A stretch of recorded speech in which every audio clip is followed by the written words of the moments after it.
Salam sejahtera bagi kita semua. Perkenalkan, nama saya Indri Oviana Manalu dengan NIM C0E024018 dengan dosen pengampu Dr. Wirmi Eka Putra SEMSI dan Miss Aninda Pujiadilah MAK. Di sini saya akan membahas materi yang berjudul PPN, PPNBM, PBB, BPHTB, dan Bea Materai. Dengan rumusan masalah itu sama dengan judulnya tadi, ada pajak pertambahan nilai, pajak penjualan atas barang mewah, pajak bumi dan bangunan, bea perolehan hak atas tanah dan bangunan, serta bea materai. Yang pertama kita membahas pajak pertambahan nilai atau PPN. Menurut Syarifudin 2018, PPN adalah pajak tidak langsung yang dikenakan pada setiap pertambahan nilai barang atau jasa dalam proses produksi dan distribusi. Lalu dipungut oleh penjual, tetapi bebannya ditanggung konsumen akhir. Karakteristik PPN itu yang pertama, pajak objektif. PPN itu dikenakan pada barang atau jasanya, bukan pada orangnya. Dan yang kedua itu ada dikenakan pada setiap rantai distribusi. Yang ketiga, menggunakan mekanisme pengkreditan. Yang keempat, merupakan pajak atas konsumsi dalam negeri. Yang kelima, merupakan beban konsumen akhir. Keenam, netral terhadap persaingan. Dan ketujuh, menganut destination principle. Kemudian objek pajak pertambahan nilai PPN itu penyerahan barang atau jasa kena pajak di dalam negeri oleh pengusaha, impor barang kena pajak dari luar negeri, pemanfaatan barang kena pajak tidak berwujud dari luar negeri dalam negeri, pemanfaatan jasa kena pajak dari luar negeri di dalam negeri, ekspor barang atau jasa kena pajak oleh pengusaha kena pajak. Kemudian ada barang jasa yang tidak dikenakan PPN. Yang pertama, barang yang tidak dikenakan PPN itu barang tambang, kebutuhan pokok, makanan atau minuman di tempat makan, uang, emas batangan, dan surat berharga. Jasa yang tidak dikenakan PPN itu jasa kesehatan, sosial, pengiriman surat berperangko, perbankan atau asuransi, dan lain sebagainya. Ada pula tarif pajak pertambahan nilai PPN. Tarif PPN umumnya adalah 11%. Di sini ditulis 10%, tapi pada awalnya sekarang itu sudah 11%. Untuk ekspor barang berwujud dan tidak berwujud dan jasa tarifnya 0%. Tarif 10% tersebut bisa diubah oleh pemerintah menjadi antara 5% sampai 15%. Pajak penjualan atas barang mewah.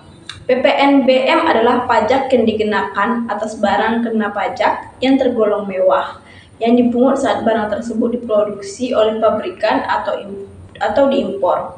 Karakteristik PPNBM yang pertama, tambahan dari PPN. Yang kedua, dipungut satu kali saat impor atau saat pabrikan menyerahkan BKP mewah, tidak dapat dikreditkan, tetapi PPNBM yang dibayar atas barang mewah yang diekspor dapat diminta kembali. Kemudian objek pajak yang dikenakan PPNBM.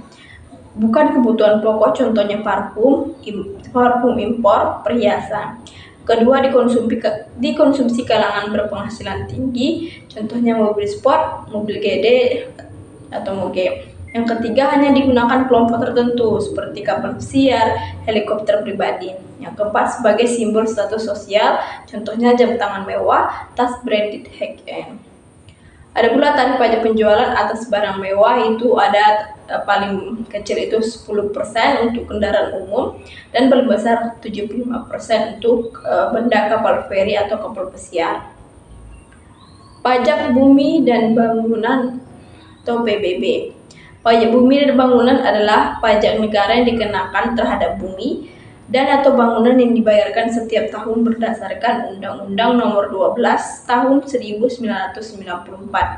Subjek atau wajib pajak PBB, orang atau badan yang memiliki, menguasai atau mendapat manfaat dari bumi atau bangunan. Jika tidak jelas siapa wajib pajaknya, dilihat perjanjian. Kalau tidak ada, Ditjen Pajak yang menetapkan. Kemudian objek pajak bumi atau bumi, perairan, dan bangunan konstruksi yang melekat seperti rumah, gedung, ruko, kolam renang, dan lainnya. Yang dikecualikan tidak kena PBB jika dipakai untuk kepentingan umum. ibadah, sosial, pendidikan, kuburan, kawasan lindung, perwakilan diplomatik, dan organisasi internasional tertentu.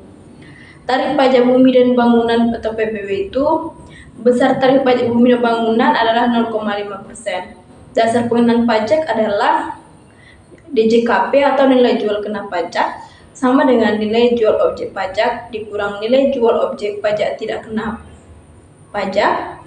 Kemudian cara menghitung PBB itu persenan tarif pajak dikali NJKP. Kemudian masuk kita ke bea perolehan hak atas tanah dan bangunan. BPHTB adalah pungutan pajak atas perolehan hak atas tanah dan atau bangunan. Objek BPHTB itu semua perolehan hak atas tanah atau bangunan seperti jual beli, tukar menukar, hibah, waris, hadiah, lelang, putusan hakim, serta penggabungan, peleburan, atau pemekaran usaha. Dasar pengenaan pajak adalah NPOP, nilai perolehan objek pajak. Dalam hal ini, harga transaksi atau nilai transaksi. Jika NPOP tidak diketahui atau lebih rendah dari NJOP PBB, maka yang digunakan adalah NJOP PBB. Tarif BPHTB. Tarif yang digunakan untuk menghitung BPHTB adalah sebesar 5%, di mana 5% itu dikali lagi dengan NPOP dikurang NPOPTKP. NPOPTKP atau nilai perolehan objek pajak tidak kena bayar itu bervariasi, ditetapkan secara regional oleh Perda dan paling banyak 300 juta. Materi terakhir itu bea materai. Bea materai adalah pajak atas dokumen yang terutang sejak saat dokumen tersebut ditandatangani oleh pihak-pihak yang berkepentingan atau dokumen tersebut selesai dibuat atau diserahkan kepada pihak lain. Bila dokumen tersebut hanya dibuat oleh satu pihak,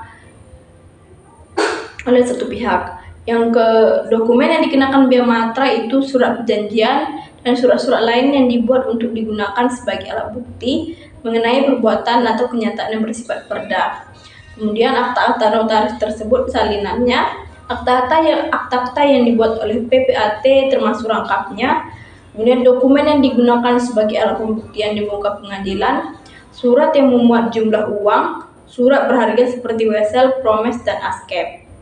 Tarif bea materai itu berbeda. Yang pertama 6.000 untuk transaksi di atas 1 juta, 3.000 untuk transaksi 250.000 sampai dengan 999.999 rupiah, dan atau atas penggunaan cek atau biliet giro berapapun jumlahnya.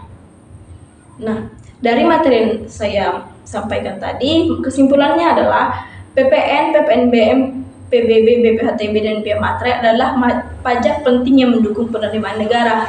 Masing-masing memiliki peran berbeda dalam mengisi konsumsi, barang mewah, serta tanah dan bangunan, termasuk dokumen penting. Keseluruhan pajak ini membantu stabilitas ekonomi dan pemerataan beban pajak untuk pembangunan yang berkelanjutan. Sekian presentasi yang dapat saya sampaikan, semoga dapat bermanfaat bagi teman semua. Terima kasih.